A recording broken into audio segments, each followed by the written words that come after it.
Eh bien, c'est messieurs, dames, bonjour, c'est Cad, bienvenue dans cette nouvelle petite vidéo de présentation de jeux de société, et aujourd'hui, eh bien, je reviens avec un jeu qui a été un jeu, je crois que c'est sorti que sur Kickstarter, mais j'en suis pas trop sûr, et il n'y a pas de version française, à savoir le jeu Siege Storm dans sa version Siege Mode. Voici la boîte, donc c'est fait par Lit, c'est une espèce de un petit sous-éditeur de Awaken Realms, donc le matos c'est globalement satisfaisant, à part les cartes qui sont un petit poil fines, mais sinon c'était cool. Donc je passe un petit coucou à mon pote Johan, qui m'avait lors d'une soirée teasé un petit peu ce jeu-là. J'ai pas réussi à le revoir depuis, on devait y jouer. Je l'ai trouvé à pas cher, donc je me suis dit tiens je vais tester. On a laissé passer des mois, et j'ai jamais eu le courage de m'y coller, parce que j'ai eu pas mal de choses un peu graves à régler, notamment fin d'année dernière. Puis là, du coup, je me suis dit, tiens, je vais essayer le jeu. Au final, il est pas mal, mais le mode solo, je le trouve soit trop simple si on suit la règle standard, enfin, et encore, je dirais encore, j'ai même pas réussi à gagner une partie, mais surtout trop compliqué si on se met à suivre la règle de Martin Montreuil de la Société des Jeux, qui avait produit une vidéo il y a 5 ans de ça. J'étais tombé dessus et j'avais vu qu'effectivement, il modifiait un peu les règles en mode, ben, en solo contre un boss, eh bien, on considère match nul si on n'arrive pas à lui taper tous ses points de vie qui sont sur ce marqueur de points de vie. Et si on réussit juste à lui déplate, donc à lui défausser toutes ses cartes, ça ne suffit pas à une victoire, contrairement à ce que par exemple le boss Bylos nous indique. Donc je vais vous montrer un peu déjà le matos de cette boîte, parce que je le trouve assez euh, spectaculaire dans le sens où il y a pas mal de choses. Et ensuite, je vous montre une mise en place de partie solo, et je vous détaille en fait voilà, comment ça se joue. Vous allez voir, il n'y a rien de très compliqué, c'est simplement que bon, il y a pas mal de termes un peu techniques, et il y a des... disons que le jeu est que en anglais, donc ça peut en rebuter plus d'un.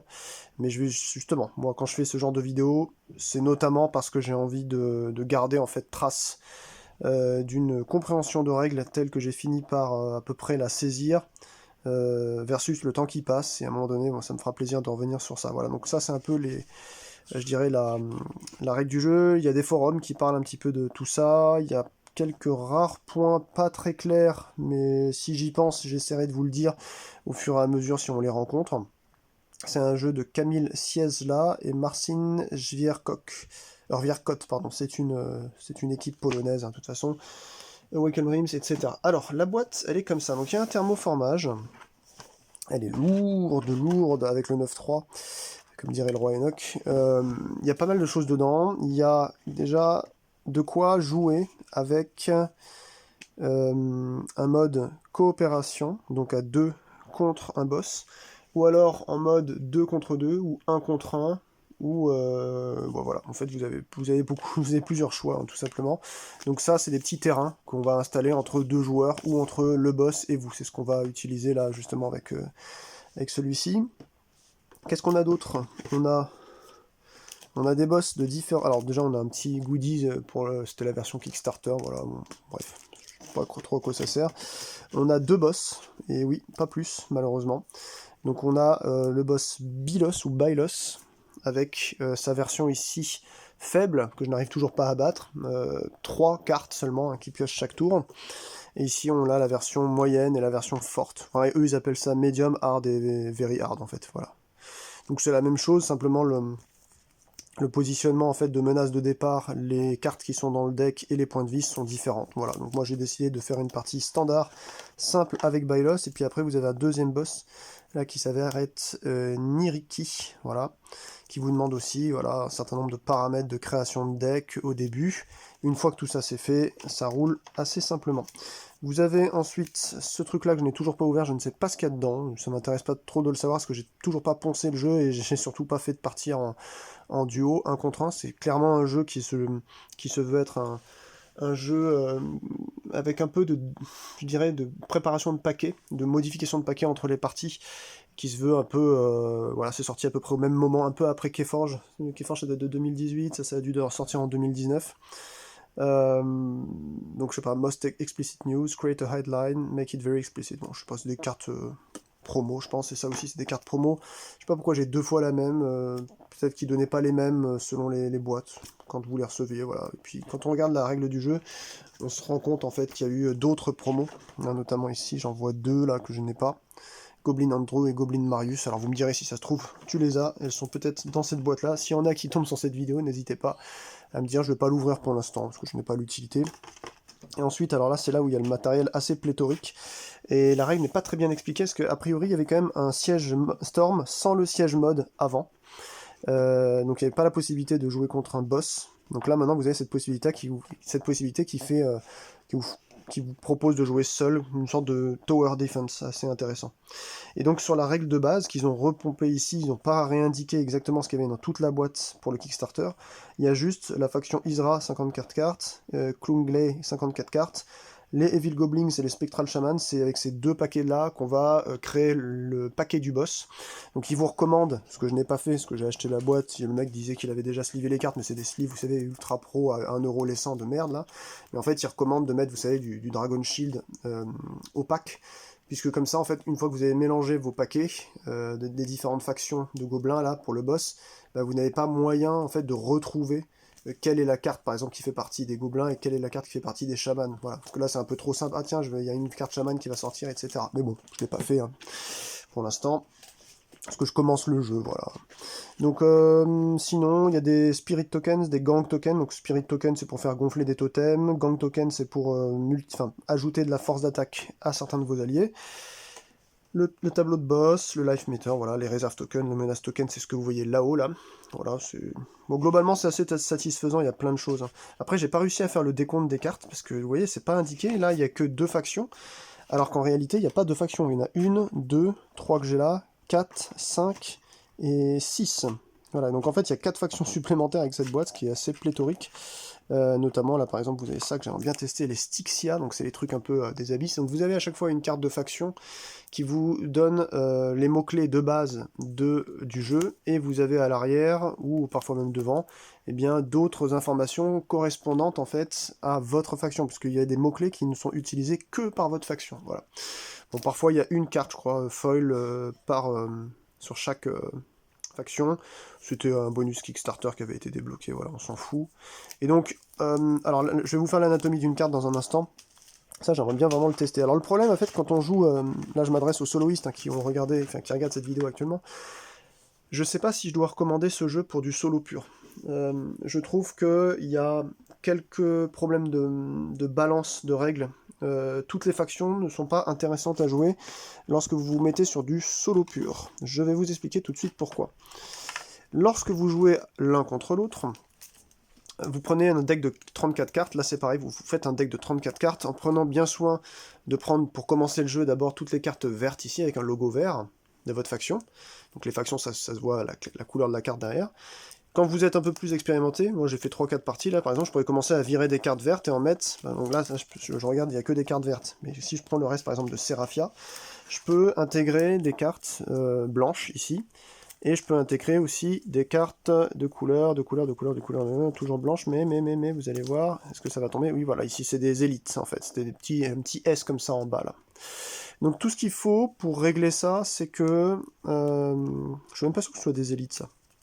Je suis pas sûr. En fait, tout ce qu'il faut savoir, c'est que vous pouvez... Ça c'est mal écrit dans la règle, j'arrive pas à trouver l'endroit, mais en gros, les grises et les marrons là, c'est des niveaux finalement de force. Ce que vous voyez là l'espèce d'hexagone, et vous ne pouvez pas en fait mettre plus de 4 cartes du même nom sur ce type là. Par contre, je crois que sur les cartes comme ça, c'est 2, donc ils appellent ça des élites, je sais plus où j'ai vu ce truc là, mais en gros voilà, il y a une manière de créer son deck, il faut quand même faire gaffe, et pourquoi je ne le recommanderais pas forcément aux joueurs soloistes, donc vous allez voir si ça vous plaît après quand on va faire la partie, mais c'est parce que Seraphia par exemple ne deal aucun dommage, ils sont là, ne deal aucun dommage direct. En fait, DMG, quand vous voyez marqué DMG quelque part ici par exemple en action, c'est que ça fait des dommages. Ah si voilà, il y a lui qui fait Stag Rider, donc donner des dommages égaux à la plus petite valeur d'attaque sur ta piste, mais il n'y en a pas beaucoup, il y a celui-là, voilà. En fait, le problème, c'est ça, c'est que en fait, pour gagner, notamment contre Bilos, soit vous lui déplètes, donc vous lui virez toutes ces cartes ici, 2 fois, donc c'est-à-dire la pile, elle va s'épuiser une fois, vous le refaites une deuxième fois avec les cartes restantes, ensuite il est mort s'il n'en a plus, mais vous êtes mort aussi avec votre pile si vous n'en avez plus, c'est un peu vos points de vie, sauf que le boss, en plus d'avoir ces points de vie-là, il a les vrais points de vie, Et ça, je trouve que c'est bizarre, parce qu'en fait, il y a 25 points de vie, par exemple, pour lui. Donc c'est indiqué derrière quand je le prends en simple. Vous voyez, là, à un joueur, une petite tête, ça veut dire un joueur, j'ai 25 points de vie avec lui. Enfin, il a 25 points de vie. Bah, c'est très difficile de faire baisser les points de vie en mode dommage. Quand vous allez stormer, donc c'est-à-dire faire un pillage avec votre carte d'attaque, durant un de vos tours, vous allez choisir soit Hold Ground, soit supporter, soit, je vais vous expliquer à quoi ça correspond tout ça, soit stormer. Et quand vous stormez pour attaquer normalement, eh bien, sa pile, au joueur adverse, vous l'attaquez sa pile, c'est déjà ses points de vie. Mais là, vous devez viser non seulement sa pile, pour essayer de le faire perdre à la pile, mais aussi au point de vie. Et en fait, tant que vous n'avez pas dans l'action, parce que vous lancez l'action en même temps que vous allez sortir en fait votre personnage, tant que vous n'avez pas le DMG qui apparaît pour lui faire un certain nombre de dommages en plus sur ses points de vie, vous ne pouvez pas baisser ses points de vie. Donc je le trouve anormalement difficile en fait ce truc là. Ou alors j'ai mal compris une règle, mais bon, faudra. N'hésitez pas, si vous passez par là et que vous savez mieux que moi, en parler. Donc sinon dedans vous avez aussi vous avez plusieurs autres factions méchantes, voilà, que vous pouvez. Donc ça vous fait plus de rejouabilité. Là il y a Wild Fairies par exemple. Vous pouvez en fait changer. Ces factions-là sont donc par exemple les factions noires. Donc vous choisissez au début du jeu un certain nombre, enfin une faction noire, une faction avancée. Vous prenez dans cette faction 11 cartes au hasard, vous les mélangez avec, là par exemple, 11 autres cartes au hasard d'une autre faction avancée, ça vous fait votre deck boss. Donc là j'ai pris deux des factions, hein, comme je vous l'ai montré tout à l'heure, c'est les Evil Goblins et les Spectral Shamans. Voilà. Donc là, on va pouvoir commencer. Je prends les Isra, qui sont des sortes de, je sais pas, de shapelifter, doppelganger, des marais un peu sales, c'est assez bizarre. Je regarde ici, ça c'est les autres cartes. Enfin, vous voyez, vous avez un matériel de ouf. Ah, puis il y a aussi les Undead Realms. Enfin, vous voyez, c'est quand même bien blindé. Hein. Donc ça, c'est pareil. Hein. Comment on voit que c'est des cartes de boss? Bah, c'est simple. Déjà, c'est les plus petits paquets. Et ensuite de ça, en haut, ici, vous avez à chaque fois marqué soit action, soit... Allez là. Soit leader, je sais pas si vous voyez là, leader, soit deploy, voilà. Soit parfois il y a marqué aussi spécial. Voilà, donc soit action, soit leader, soit deploy, et vous voyez une pièce d'or en haut ici. Voilà, donc ça veut dire que c'est des paquets pour créer votre boss. Donc tout ça, par exemple, ça c'est des paquets pour créer le boss et tout. Et ensuite, bah là on passe aux factions. Là il y avait Styxia, là, l'enfer.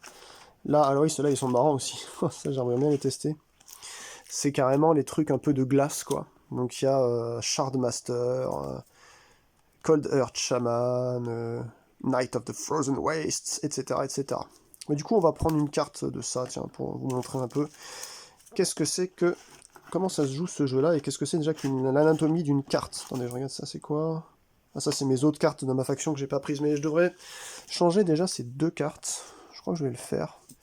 Je vais changer ces deux cartes. Attendez, je vais regarder ce que je prends à la place. Parce que j'ai décidé que ça sortait mal, ou ça c'était trop violent.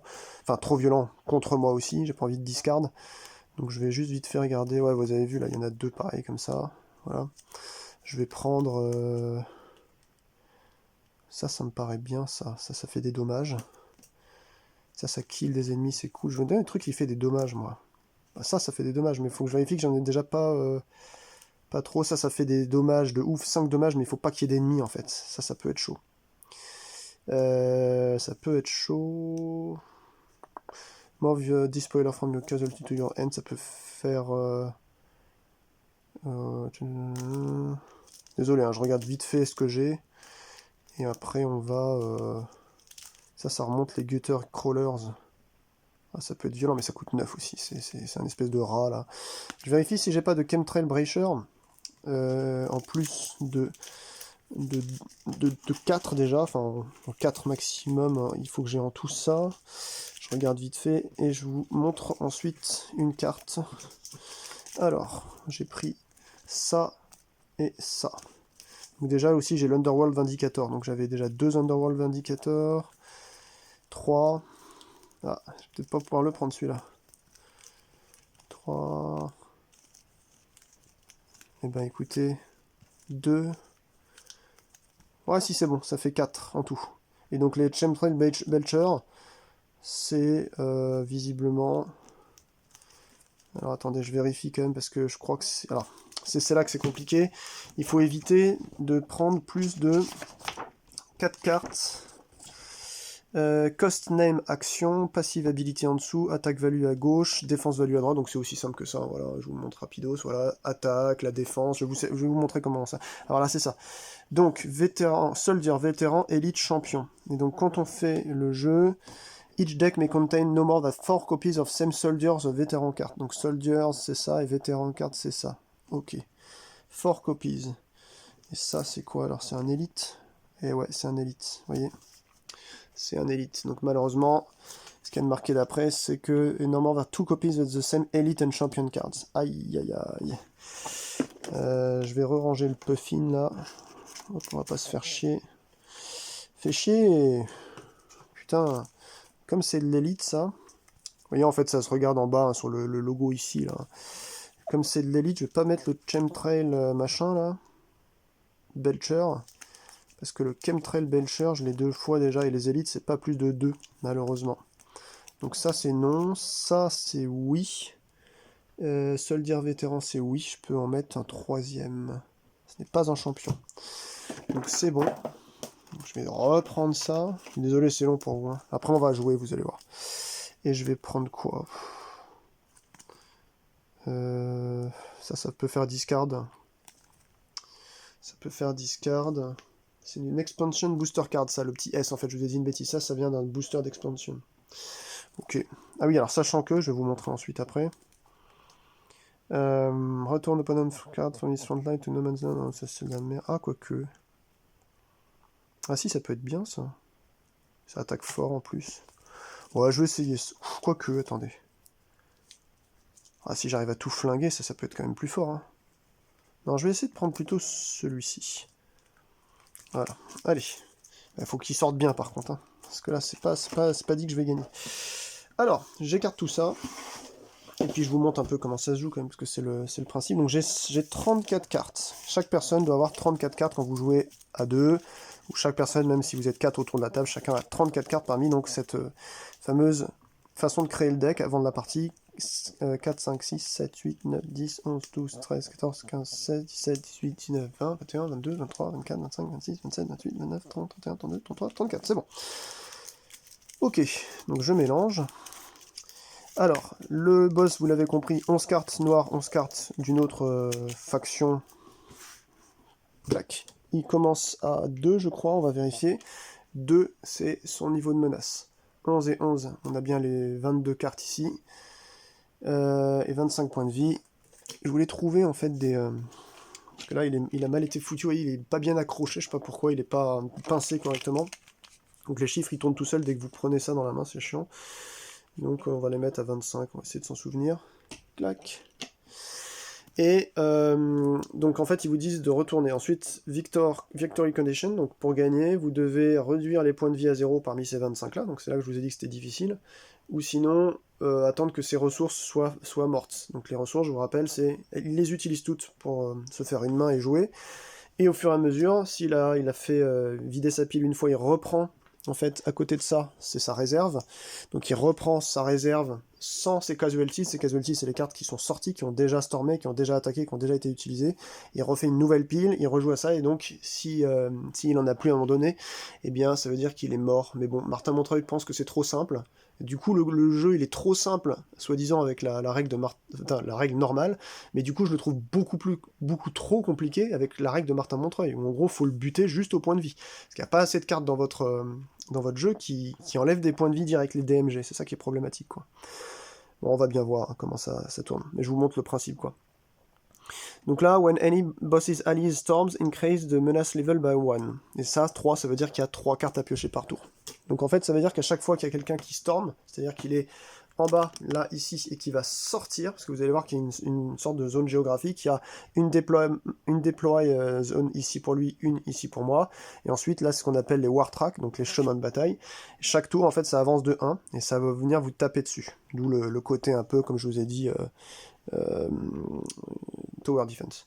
Et donc quand il sort de son côté, lui il storm à chaque fois, soit une personne qui est chez vous en frontline là, ou dans le No Man's Land, qui est partagé entre les deux joueurs, soit s'il n'y a ni l'un ni l'autre, il attaque directement vos points de vie, c'est-à-dire vous n'avez pas des vrais points de vie, vous avez les points de vie standards dans le jeu, c'est-à-dire les cartes. Toutes les cartes dans le jeu vous servent donc à jouer des actions ou un personnage. Souvent, sur une carte, vous avez une action qui est indiquée, donc vous jouez la carte immédiatement pour faire son action, ou alors vous la posez ici pour que ce soit un personnage qui va monter, monter, monter, qui va finir par faire son action seulement quand elle sortira, et à ce moment-là, vous choisissez soit si elle attaque les cartes de l'ennemi, soit si elle vient se stacker, soit sur la frontline, s'il y a quelqu'un déjà sur votre frontline, sur le No Man's Land, s'il n'y a pas encore quelqu'un sur le No Man's Land, et ensuite, vous pouvez aussi la transformer en carte supplémentaire de thunes qu'on appelle supporter, qui vous permet en fait de... donc il faut choisir, c'est à vous de choisir en fait parmi ces trois choses-là.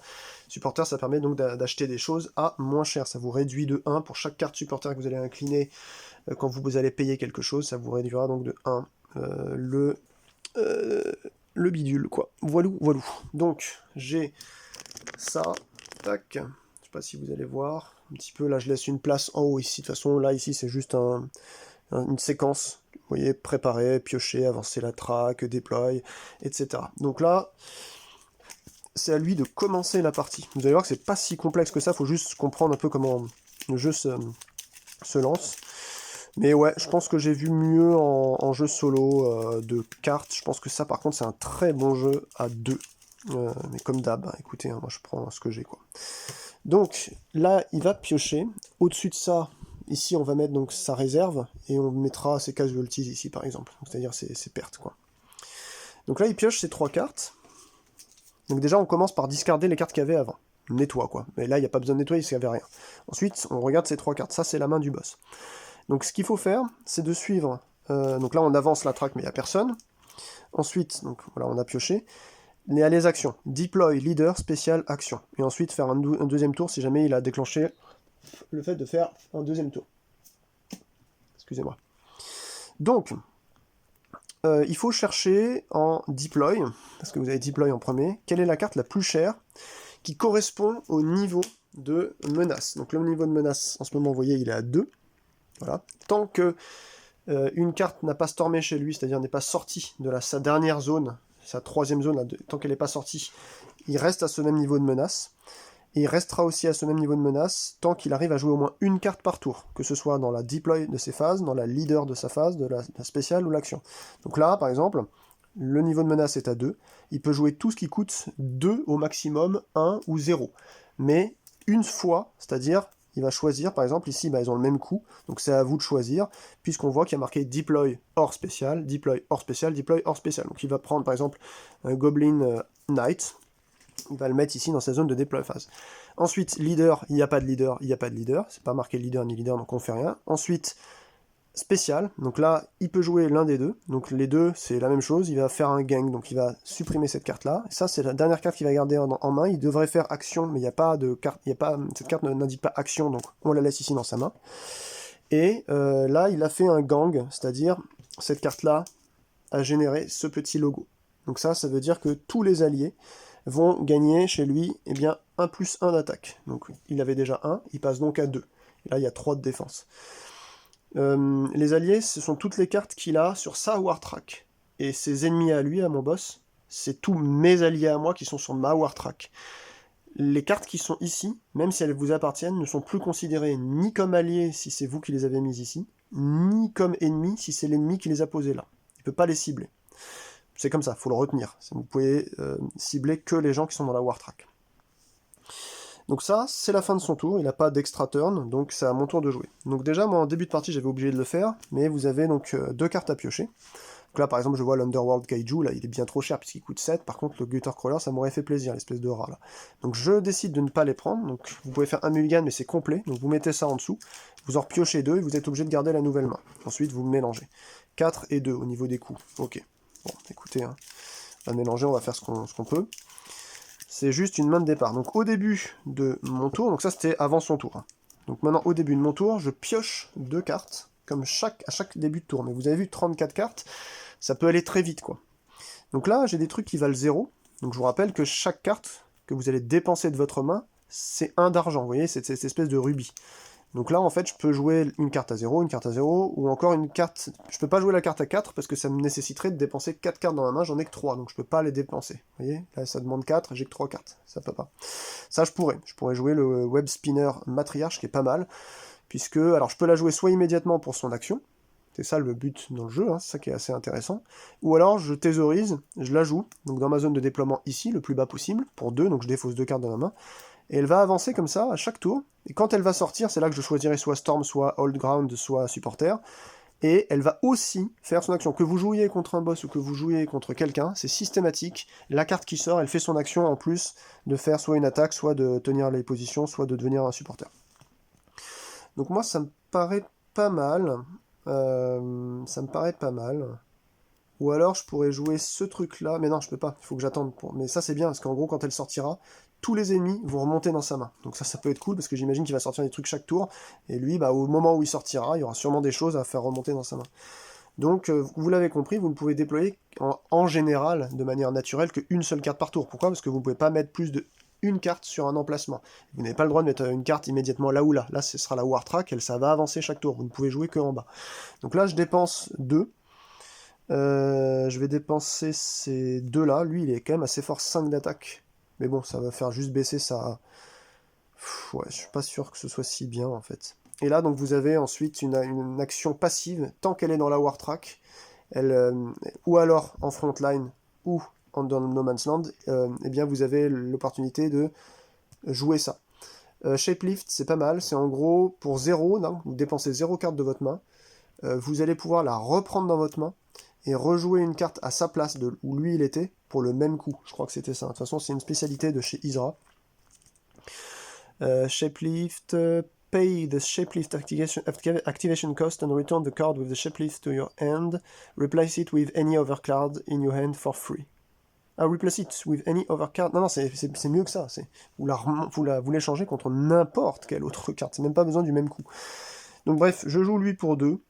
Donc je dépense... ouais, on va dire que je vais dépenser quand même ces 2 là. Donc là, je les jette. Ceux-là, ils sont dans ma pile de défauts, on va dire. Et j'ai fini mon tour. Parce que j'avais pas avancé la track avant, puisque j'avance d'abord la track, ensuite je déploie. Donc maintenant, c'est à son tour. En début, donc souvenez-vous, on supprime ça. Donc ça va dans sa réserve, pardon. Ça va pas dans ses casualties. Casualties, c'est juste ce qu'il a fait crever. Ensuite, il avance de 1 toutes les cartes sur sa War Track, donc lui, il glisse vers moi. Et ensuite, il va repiocher ses 3 cartes. Et bah vous avez compris, deploy, bah il y a le Gobelin Killer, il va venir ici, 1 d'attaque, 0 de défense, ça va pas trop cher. Et ensuite, vous avez une phase leader, donc là, il va jouer l'un ou l'autre, c'est le même. Il va le mettre de base en premier sur sa frontline, c'est ce que j'en ai compris. J'ai vu avec des intelligences artificielles, parce que c'est pas très clair en fait dans la règle. A priori, d'abord on le met sur la frontline, et ensuite, il avance sur le No Man's Land. Enfin, il peut en mettre un sur le No Man's Land, mais moi, à mon tour, si j'ai quelqu'un à mettre, bah déjà, je peux pas... Moi, je dois attendre qu'il sorte pour Old Ground, c'est une des 3 actions qu'on peut faire, comme je vous l'ai dit, mais je peux pas directement la mettre sur No Man's Land, donc lui, je pense que c'est pareil. Il faut d'abord utiliser l'emplacement frontline, et ensuite, s'il y a personne, là, vous pouvez aller sur le No Man's Land. Lui, il n'y a aucun moyen qui auto-dégomme, en fait, ses propres gars. Par contre, vous, si vous avez quelqu'un ici, vous pouvez très bien déjeuner de le virer pour mettre quelqu'un d'autre à sa place. Voilà. Donc, et le leader ici, on le laisse là, parce qu'on ne peut pas jouer 2 fois, 2 cartes, soit dans deploy phase, soit dans des leaders, soit dans spécial, soit dans action. Donc là, il a fait que ça pour l'instant. Et lui, il dit en passif que chaque fois qu'on déploie un allié, enfin c'est lui qui déploie ses alliés, eh bien, lui va placer un gang sur lui. Donc ça peut être très grave. Lui, il va faire gonfler en fait tous les alliés, ça va me taper de plus en plus fort. Donc il a fini son tour, c'est à moi. Donc début de tour, hop là, je prépare, donc c'est-à-dire je redresse toutes mes ressources si j'avais des supporters. Ensuite, je pioche 2 cartes, pardon. Et ensuite, ça avance, Advance War Track. Ensuite, je vais déployer. Donc qu'est-ce que je vais déployer? Celui-là, en fait, quand il sort, il fait l'action que vous choisirez, mais en plus de ça, il va tuer. Kill, c'est immédiatement un ennemi avec un coup de 1 ou moins. Ça pourrait être très pratique, parce que là, il commence à m'envoyer des gens. Donc, ouais, je vais d'abord peut-être mettre le Reclusive Web Spinner, et ensuite je jouerai celui-ci. C'est pour 0 en plus, donc c'est cool. J'ai quand même un Toxic Dragon qui a été pioché. Donc vous voyez le truc, en passif, tant qu'il est dans votre ligne, ou s'il est positionné ici après, quoi, les ennemis et les alliés ont moins 3 d'attaque. Ça, je suis pas super fan. Disons qu'en fait, ça vous prépare un gros gars qui va venir sortir, il va faire 5 damage, parce que là, il aura 5 de force, a priori, si ça ne change pas de force. En plus de ça, il fait par exemple soit ses 5 attaques contre la pile si vous décidez de stormer, soit vous le collez ici, soit il devient supporter. Donc c'est vrai que ça peut être quand même très violent, mais il faut sortir les 7. Moi, ma technique pour l'instant, c'est globalement de mettre quelques gens qui sortent là-bas, ils viennent immédiatement grossir les rangs de mes supporters, ça m'aide à avoir de l'argent en plus. Donc j'ai fait ça, mon tour est déjà fini, donc c'est le début de son tour, il vire ça dans sa réserve là-bas, il avance, clac, ça va bientôt sortir, et là il va sortir 3 cartes. Donc on a un leader, un deploy, et un deploy. Donc deploy à 9, c'est pas la peine, il est à 2 de menace là-haut, hein, vous vous souvenez. Vous voyez, donc c'est pas énorme. Il peut rien jouer. S'il peut jouer ce leader, il va le mettre ici. Voilà, ensuite il n'y a pas de carte action, ni spéciale, donc ça va rester dans sa main jusqu'au début du tour suivant. Qu'est-ce que je veux montrer? Attendez, je remonte ça un petit peu, sinon vous n'allez pas trop tout voir. Donc ça, à mon tour, là, je sais que je vais me prendre du 2-1. 1 plus, enfin, 1 d'attaque plus 1 de gang, ça fait 2. 2 cartes en moins du dessus de ma pile, là, ça va faire un bobo. Donc je vais préparer, c'est bon. Piocher 2. Oh, oh là là, j'ai que des trucs chers, quoi. Ça avance. Alors voilà ce qui va se passer. Alors lui, c'est sûr qu'il va stormer contre soit quelqu'un que j'ai en frontline, donc j'ai personne ici, c'est lui qui est là. Donc ça, je vous ai pas dit, hein, c'est un 0-2, et quand il est là, pour chaque spirit, donc spirit, c'est ces trucs-là, vous avez des créatures qui mettent des jetons spirit sur les totems, eh ben, ils peuvent recover 1. Recover, ça veut dire qu'il récupère une carte de ses casualties et qu'il met sur le dessus de sa pioche. Alors moi, quand c'est comme ça, généralement, j'aime bien mélanger, parce que là, en plus, j'ai les d'autres cartes, donc ça peut être... voilà, on peut savoir à peu près ce qui va sortir, je trouve que c'est un peu con. Mieux vaut mélanger une fois que ça a été fait. Donc oui, quand eux, ils sortent, et ils vont automatiquement stormer d'abord, comme je vous l'ai dit, soit un des deux slots si j'ai quelqu'un chez moi ici, ou alors mes cartes là, et ensuite ça va dans les casualties. Mais il va réduire son attaque de la défense du mec que j'ai dans ma déploy ici. Ça, c'est une règle que vous allez employer si vous jouez à 1 contre 1 ou contre le boss. Donc là, il faut que je m'empresse de mettre quelqu'un ici pour éviter de me faire toucher. Par exemple, mon Vindicator, c'est parfait. Là, il a 2. Alors j'ai un despoiler que je pourrais mettre pour avaler les 2, tout simplement. Et en plus, il va juste réduire. Lui, il mourra pas, quoi. Il ne mourra pas. Puisque vous ne pouvez pas... En fait, les cartes qui sont là, qui sortent là, ne peuvent jamais attaquer les cartes dans la War Track ennemie. Si quelqu'un ici à mon tour va sortir ici, il va faire ses attaques, il va juste être réduit, il ne pourra pas attaquer ceux ici, il pourra attaquer ceux qu'il n'y a que là. Il ne pourra jamais attaquer le mec en deploy. Et pareil pour lui. Donc je sais pas ce que je dois faire. Je sais pas. Je préfère faire 2 dommages, tiens. Je vais mettre 0. Et comme j'ai que 1 ici en défense, il y aura quand même une carte qui va devoir être défaussée chez moi à son tour. Donc c'est ce qui va se passer ici. Début de phase, hop, tout ça, ça va dans sa réserve. Il avance, donc boum. Donc là, voilà, celui-là pousse l'autre à l'extérieur. Et là, donc je me prends 1 d'attaque plus 1 du gang, ça fait 2. Donc ça va dans la casualties, dans les pertes. 2. Et moi, j'ai mon Vindicator d'Underworld ici, moins 1. Je réduis de 1, donc je prends 1 dégât. Donc je prends la carte du dessus de ma pile, et je la défausse, et c'était un saboteur. Ok. Ok. Ensuite, il prend ces 3 cartes, et il va comment? Alors, il y a eu une sortie, donc il a stormé. Donc ce qui se passe, c'est comme il a stormé, boum, il va récupérer plus 1 de menace. Donc là, maintenant, il est à 3. Donc en deploy, il y a lui seulement, les autres c'est des leaders, donc il va venir ici, c'est un gobelin tank, 0 d'attaque, 3 de défense, et ensuite vous avez un leader là, mais malheureusement il a déjà des leaders. Alors lui il dit qu'à chaque fois qu'on déploie un allié, donc si ça c'est un allié, eh bien on va mettre un jeton de gang sur lui, tout simplement. Je pense que c'est tout. Ouais. Donc c'est à mon tour. Donc, ça va sortir. Broup. Tout ça, ça se décale. Donc lui, il va sortir. Kill un ennemi avec un coup de 3 ou moins. On va pas se faire chier. On va dégager le Goblin Killer ici. Il coûte 0, donc il est mort. Et celui-là, maintenant, il a 1 d'attaque ici. Ah d'ailleurs, j'aurais même pas dû perdre de carte en réalité. Parce que regardez, elle était toujours ici, cette carte-là, dans la War Track. Elle était en passive, donc moins 1 d'attaque. Pour tous les ennemis. Donc là, en fait, je remets une carte. Je vais la remélanger dedans. Voilà, en gros, j'avalais tous ces dégâts, quoi. Donc maintenant qu'elle est sortie, qu'elle a fait son kill en action, elle fait son action, comme je vous l'ai dit, immédiatement, il faut que je choisisse soit elle storm, donc ça veut dire qu'elle retire 1 ici. Je peux pas viser en dommage directement ses points de vie, c'est ça qui est difficile. Je peux pas directement viser ses points de vie. Ou alors, j'attaque ça ou ça, sachant que ça a 2 de vie. Ça a 2 aussi. Et donc là, lui, il a que 1, donc je peux pas le faire. Donc je vais lui péter une carte. Je pense que c'est tout ce que je... Ah, quoique, non, même pas. Non, je dis n'importe quoi. Là, je décide soit de Storm, soit de mettre la carte ici. Pour que, par exemple, en passif, j'ai toujours... Tous les ennemis ont -1 d'attaque, ça pourrait être pas mal. Soit... mais je vais me la faire attaquer, c'est ça le problème. Soit elle devient un supporter. Moi, je vais choisir, comme je vous ai dit tout à l'heure, de la faire devenir supporter. Donc je mets face cachée, elle est là, et maintenant c'est 1 d'argent. Voilà. Du coup, je pioche 2. Allez, des trucs pas chers, s'il vous plaît, là. Moi, j'ai un Gutter Crawler, c'est pas mal. J'ai...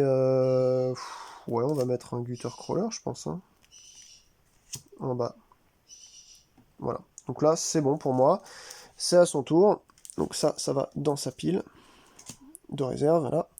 Ensuite, il avance de 1. Ensuite, il va jouer quoi? En déploy, il a le Goblin Knight. Allez, il joue un Goblin Knight. Grâce au Goblin Leader, il gagne un gang. Ensuite, leader, ça tombe bien pour moi, il fait rien. Ok, c'est à mon tour. Bah, moi, je vais sortir encore cette araignée là. Clac. Donc, je draw. J'ai oublié de draw 2 cartes. Brainwash Traitor et Despoiler. Donc, cette carte là est sortie.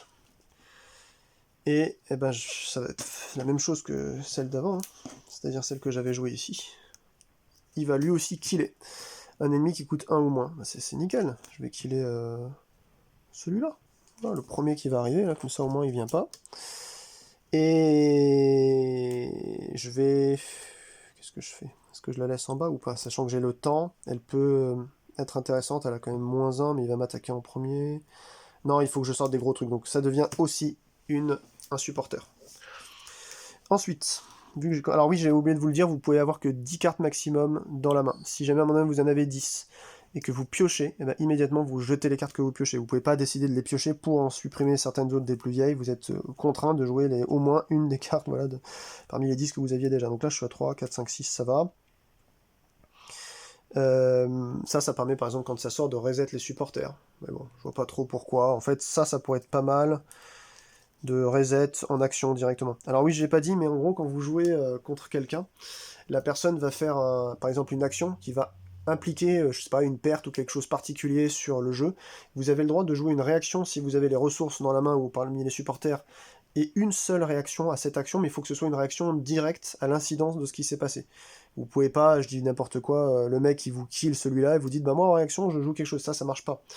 Par contre en réaction vous pourriez dire, bah non, parce que par exemple, si lui va vous faire une attaque sur un gars qui vaut 0, bah, si vous avez une carte qui dit, bah moi finalement, je sais pas si ça existe, mais bah, ma créature que tu as visée ici, finalement elle coûte 1, si vous avez une carte qui réussit à créer ce genre de truc, bah là, en fait, ça se passe comme dans pas mal de jeux, on commence par dire, bah voilà, cette carte coûte 1, donc on reprend tous les effets par le haut. Ensuite, ah bah vu qu'elle coûte 1, bah ta carte qui visait celle-là qui valait 0 ne fonctionne plus, voilà.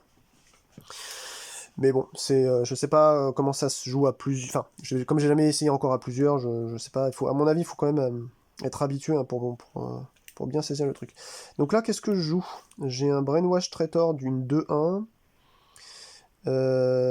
Lui, il peut me permettre que le prochain Shapelift, il va coûter 0. Est-ce que j'ai un Shapelift qui coûte cher ici? Ah bah oui, il y a lui qui coûte... Shapelift cost 2 less for all allies. Ah ouais. Ouais, je pourrais jouer ce truc-là. C'est-à-dire que je paye 0. On va faire ça, hein, si je comprends bien. Kill all enemies en plus, ça peut être très fort. Je paye 0. Et je joue l'action qui joue en S, Shapelift, this turn cost 0. Donc lui, par exemple, il a le mot-clé Shapelift. Donc il va se mettre là. Et ça va faire bobo. Je pense que je peux le jouer comme ça. Hein. Voilà. Donc c'est fini pour moi. Ça va être à lui, j'espère que j'ai pas rien oublié, parce que je parle, et du coup j'oublie peut-être un certain nombre de trucs. Donc il avance, il pioche, il n'y a rien qui sort chez lui pour l'instant. C'est pas mal. Et vous voyez, sa pile, elle tombe déjà très bas. Bientôt, enfin voilà, j'ai même pas touché une fois ses points de vie pour l'instant. Vous voyez pourquoi c'est difficile. J'espère pas avoir mal compris le jeu, mais a priori, c'est comme ça. Donc c'est pour ça que je pense qu'il est quand même plus à conseiller à 2 joueurs que contre un boss, parce que là, ça me paraît, même en faible, enfin, en difficulté très, très, très simple, ça me paraît impossible. Mais j'irai revoir s'il n'y a pas des vidéos d'autres gens sur Internet ou même sur BGG, si j'ai pas mal compris. Si par exemple, quand je storm, je peux pas immédiatement stormer quand même ses points de vie plus que ses cartes. Parce que bon, ça paraît quand même bizarre. Alors lui, il est en deploy 0, bah, il va venir ici. Donc déjà, il ne montrera pas en fait sa menace, puisqu'il peut jouer au moins une carte dans son tour. Leader, ils sont tous là. Comme lui, il a été joué, bah, il vient grâce au Goblin Leader avec ça dessus. Et il y a quand même pour 3, on est à 3 de menace là-haut, cette action-là. Donc il fait 2 dommages à chaque joueur pour chacun de ses supporters. Donc ça fait mal à chaque fois, et ça va rester là. Puisque j'ai 2 supporters, rappelez-vous, hein, j'ai joué donc 2 cartes depuis le haut là-bas quand elles sont sorties ici. Donc ça veut dire que je prends 2 fois 2 dommages, donc je prends 4 dommages. 1 Reptilian Blade Master, 2 Underworld Vindicator, 3 False Prophet et 4 Knight of the New World Order. Donc ça pique quand même, ma pile devient de plus en plus petite. Donc c'est tendu quand même, hein, c'est très très tendu. À mon tour, donc moi j'avance ça. Ça sort. Ça sort, et donc je fais 2 dommages. Ouf, je peux commencer à faire 2 dommages, et ensuite je vais taper aussi sa pile à 2, ou alors je tape lui pour 2. Sachant que lui, il a 0 de défense, il peut pas réduire. Non, je vais plutôt taper le Goblin Leader, là. Donc le Goblin Leader, il avait 2, il dégage.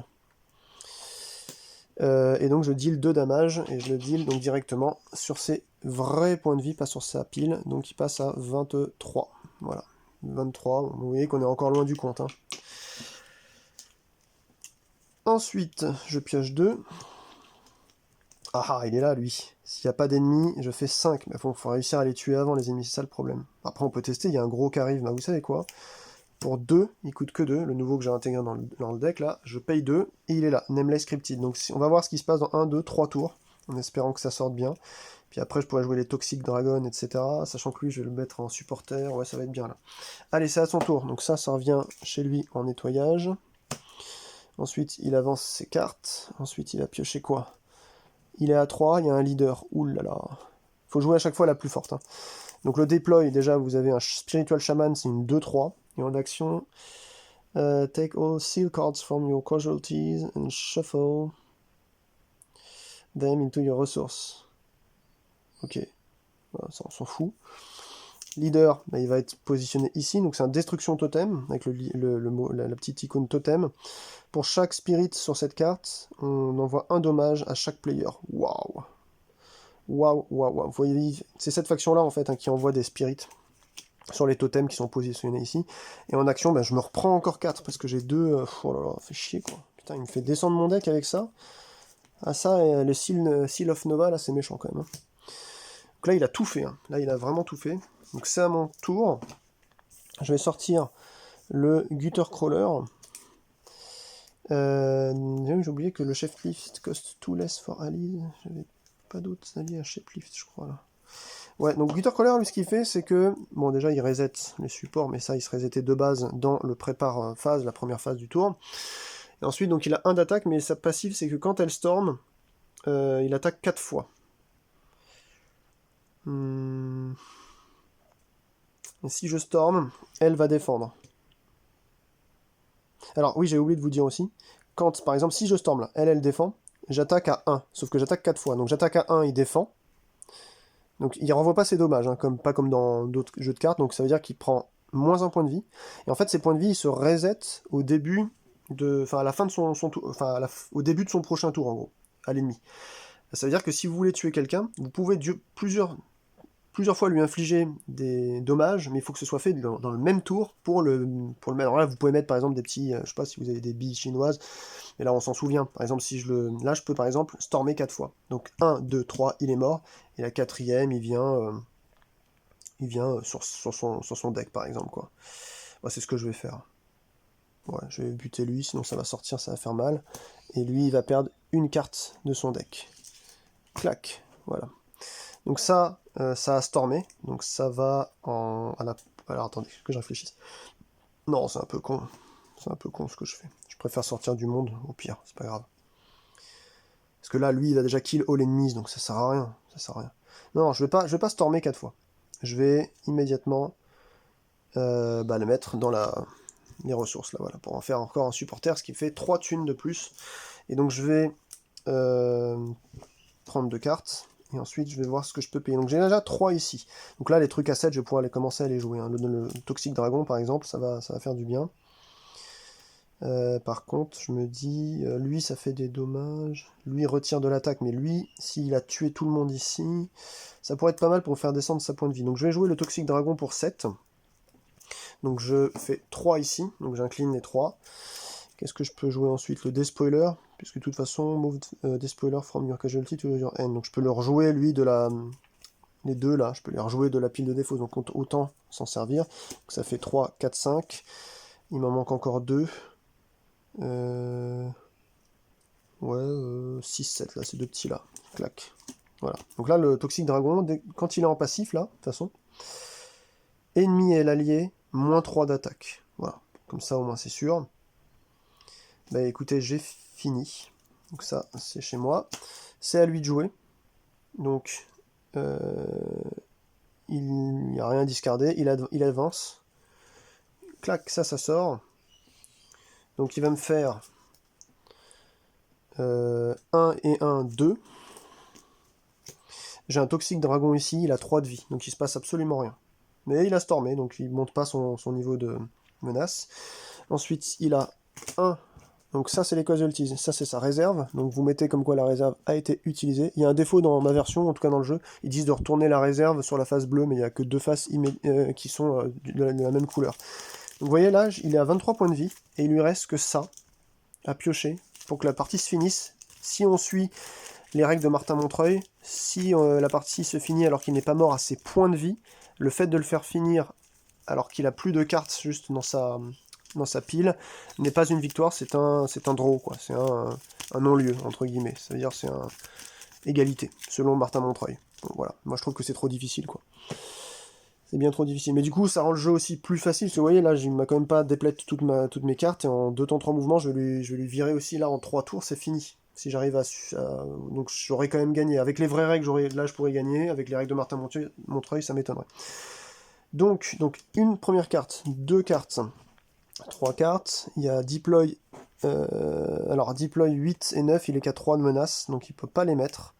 Il peut pas mettre son leader. Il est sorti une fois, donc on ne montrera pas son niveau de menace, donc c'est parfait. Sinon, 3. Alors oui, quand il arrive là-bas à 5+, vous pouvez jouer les cartes au-dessus de 5. Hein. Vous pouvez, toutes les cartes qui coûtent 6, 7, 8, là, vous pouvez vous regarder la plus haute et vous la mettez. Donc je vous raconte pas les bobos, hein. Il y a des trucs quand même très, très violents, là, une 5-3 par exemple, Transmuted de Gobelin, là. Totémique de Gobelin 8-8, quoi, par exemple, il est shielded, lui, c'est-à-dire que vous pouvez même pas lui faire une action sur lui, il dit non. Non, je m'en fous des actions, quoi. Donc c'est assez violent. Allez, à mon tour, donc je redresse avec le prépare, je vais draw 2 cartes. Et ensuite, ça sort. Alors, vu que lui, il sort, on fait son action, on kill all enemies. Donc déjà, comme ça, tous ces ennemis-là, ils sont morts et enterrés.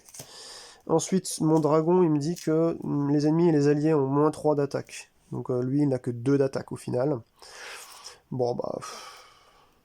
Ouais, par exemple, là, je vise ses points. Je peux pas viser ses points de vie parce que c'est pas marqué damage DMG. Donc je fais de l'attaque directe sur ces... Enfin, indirect, donc c'est-à-dire sur ces... Ce que je fais, ou alors je joue des trucs en plus. Non, je vais le taper. Hein. Ça, voilà, il perd encore 2. Death Totem, Destruction Totem, ok. Donc j'ai pioché, maintenant je vais jouer... Qu'est-ce que je peux jouer? Prochain Shaplift à 0. Bah, il y a ça qui fait 3 damage, c'est bien. Sachant qu'en plus j'ai 3 de thunes ici de près. Hop. Le Chemtrail Belcher, il est là. Donc lui, en passive aussi, il peut faire deal 1 damage. Ah, c'est pas mal. Bah, je vais faire pour 1. Donc je dépense une carte de ma main. Hop, regardez. Je joue aussi l'action passive. Là, j'ai dépensé 1 thune et deal 1 damage. Donc, ça, tant que vous avez des thunes pour le faire, vous pouvez le faire. Donc ça lui fait perdre, hop, 1 point de vie. Donc ça, c'est pareil, hein. Si vous jouez contre quelqu'un, comme il n'a pas les points de vie, là, ça c'est juste pour le boss, le 1 damage, ça veut vraiment dire vous attaquez sa pile de cartes. Mais c'est ce point qui est pas très clair, en fait, dans la règle, mais ça se joue. à peu près. Hein. Bon, j'ai fini, je vais garder 2 cartes dans ma main, c'est bien. Ouais, comme quoi, vous voyez, par exemple, là, pour 1, je pourrais piocher un draw 1, mais la pile est tellement fine que s'il me sort encore un Seal of Nova, je pourrais crever à force de dépenser. Là, je perds 3 x 2, 6 cartes, donc faut que je fasse vachement gaffe. Donc piocher dans ce jeu, faut vraiment faire gaffe, hein, parce que c'est vraiment le paquet, les cartes servent à tout. Les ressources, ce que vous jouez, votre vie, etc. Donc c'est à son tour, il n'a plus rien le pauvre. Donc ça, maintenant, hop, ça se met à côté là-haut, mais ça reviendra plus. Il a rien à faire avancer, il va regarder. Deploy 9, deploy leader. Il y a encore un leader, donc vu qu'il n'y a que 2 leaders ici, il se passe rien. Déployer 9, il est qu'à 3, donc il va rien se passer pour lui ce tour-ci. Il va monter de 1 sa menace. Donc il est que à 4 là, parce que comme il n'a rien pu jouer, de aucune sorte, sur une de ses actions, ça monte comme si jamais il stormait. Voilà. Ça se redresse. Je vais piocher 2. Ok. Et ça sort. Le Nameless Scripted. Bah, ça tombe très bien. Comme je l'avais prévu, j'ai bien fait mon coup. S'il n'y a pas d'ennemis, l'action dit il deal 5. Donc il était à 22, il passe donc à 17. 18, 19, 20, 21, 22. Ouais, donc là, il est à 17, hein, quand même, c'est pas mal. Mais bon, ça suffira pas hein, pour finir le jeu, je pense. 17. Ok, cool. 17, 17. Donc lui, il va faire 2. Qu'est-ce qu'il fait? Non, est-ce qu'il attaque ou pas? Ça sert à rien. J'ai assez de cartes ici. Draw 1, ça m'intéresse pas. Ouais, je vais lui attaquer ses cartes. Du coup, bah, c'est fini. Je lui fais 2. Voilà, parce qu'il a 2 de force, et qu'il a personne ici pour parer les 2 de force, ou le réduire avec une défense de quelqu'un qui serait dans sa déploy. Donc c'est fini. Mais en fait, là, pour Martin Montreuil, par exemple, ça considère comme un draw, c'est-à-dire égalité. Parce que sa pile est finie, mais que ses points de vie ne sont pas descendus à 0, c'est terminé. Moi, je trouve que c'est injouable. Enfin, c'est... Oui, c'est un draw. Mais comment voulez-vous amener... Il n'y a pas assez de cartes qui produisent des dommages. Là, il y avait encore 17 points à lui coller. Et j'ai sincèrement, depuis le début, vu que... Bon, là, je lui ai collé les 5, parce que je pouvais lui coller les 5. Ça m'a viré tous les ennemis. 5, ça c'était du coup. Ça c'est du coup. Je crois que j'ai viré les 2, donc ça fait 7 en tout. Il y a 17 s'il avait commencé à 25. Ouais, c'est ça. Puis j'ai dû le taper de 1 aussi avec le Belcher. Voilà. Donc c'est ça fait 8 en tout. C'est ça. 25, 17, ça fait 8 de différence. Vous voyez, donc j'ai... ça, je l'avais pas joué, j'avais dépensé cette carte en ressources, donc je n'avais pas joué ce truc-là. Et vous voyez, en l'espace d'une partie, je n'ai pu lui faire sur ces 25 que 8. Donc à mon avis, il y a un truc qui est mal équilibré. Par contre, au moins ça vous a montré comment ça se jouait. C'est la même chose, sauf que vous n'avez pas ce deck-là automatique, ni le carton là-bas quand vous jouez avec quelqu'un, il joue avec ses 34 cartes. Et il se passe exactement la même chose. Et je pense qu'il y a une bonne... un bon feeling de tiens, est-ce que je préfère stormer pour lui péter ses cartes, ou alors mettre des gars ici pour avoir des actions passives.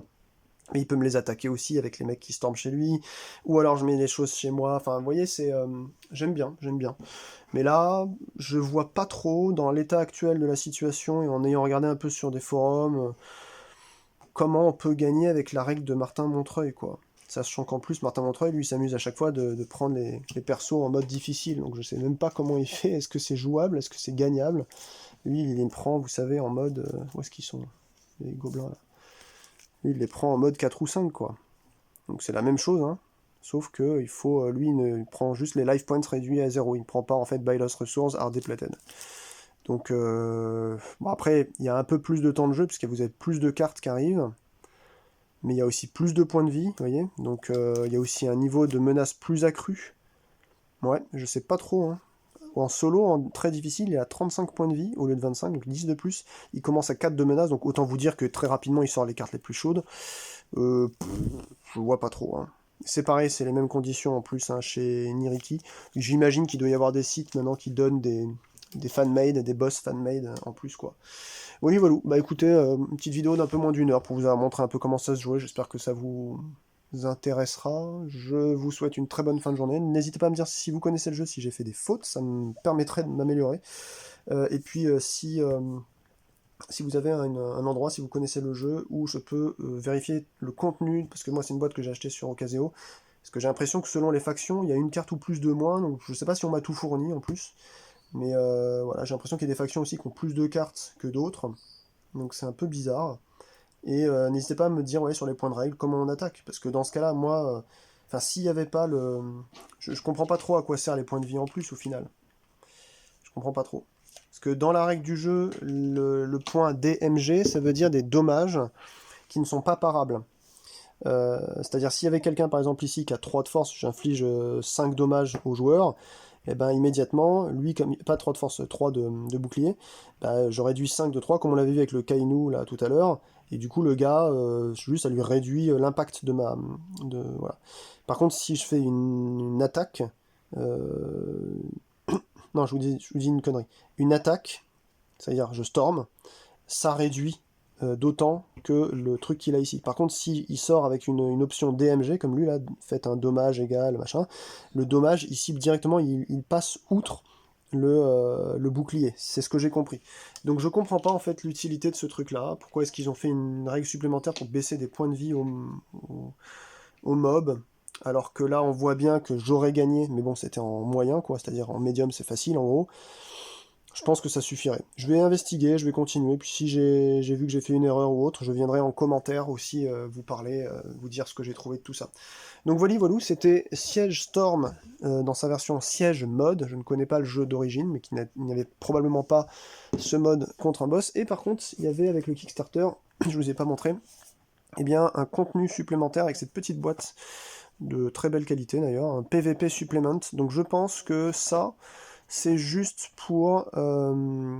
2018 même, ouais. C'est juste pour ajouter des cartes au choix si vous jouez en 2v2, puisque comme je vous l'ai montré tout à l'heure dans la règle, tout à l'arrière, avant le lexique ici, vous avez un co-op mode, et vous avez aussi une version en last man standing qui doit être un truc de fou furieux quand même. Hein. Vous avez des cartes qui avancent dans tous les sens. Donc pour jouer à 4, parce que vous pouvez oui jouer à 4 avec cette version-là, ben, vous auriez besoin d'agrémenter un petit peu le contenu avec quand même plus de cartes, parce que sinon personne ne peut faire, je dirais, un deck aussi parfait qu'il le voudrait si, par exemple, il y a un gars qui a pris la faction que vous aviez prise, il a pris par exemple, je sais pas moi, les vétérans ou les soldats que vous voulez, il les a mis déjà en 4, bah là je crois qu'il c'est juste qu'il multiplie en fait, voilà, qui donne plus de contenu, mais c'est les mêmes en fait, je crois que c'est vraiment les mêmes. Ceux-là ils sont marrants, les Gunslingers, j'aimerais bien tester le jeu à 1 contre 1 avec cette faction là, qui permet de piocher des cartes et autres. Séraphins ils sont comme ça, vous voyez, donc bon, bah écoutez, hein, je pense que c'est un bon jeu quand même. Mais c'est vrai que le mode juste contre le boss, si on s'en tient à la règle de Martin, c'est pas très intéressant. Sans la règle de Martin, ça reste c'est pas très intéressant, c'est la règle de Martin parce que c'est juste trop dur quoi. Je comprends pas comment, là j'étais à 17, j'ai joué tout ce que je pouvais en DMG, c'est impossible de le faire tomber.